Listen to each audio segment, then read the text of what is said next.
Sinalakay ng CIDG ang pwesto sa gilid ng kalsada sa Bawan, Batangas. Nalantaran daw nagbebenta ng karne ng aso. Tutukan sa report ni Paul Hernandez ng GMA Regional TV, Balitang Southern Tagalog.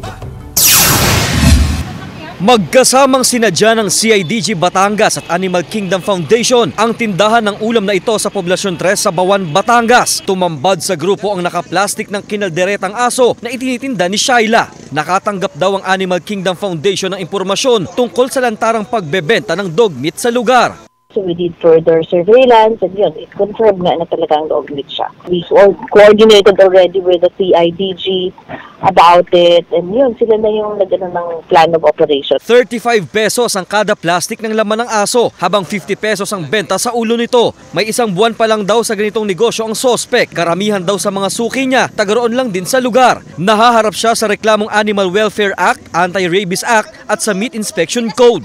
Ito po ay habang hindi po nila nakakapagpiyansa ay maaaring tumagal po sa aming opisina ng mga 1 linggo pa.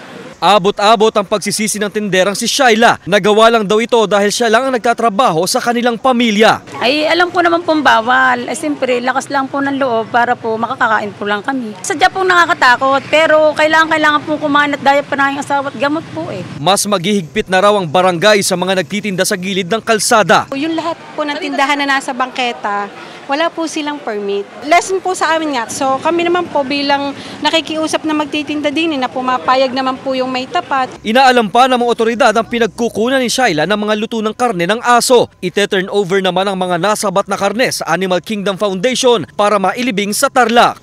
Mula sa GMA Regional TV, Balitang Southern Tagalog, Paul Hernandez nagbabalita para sa GMA Integrated News.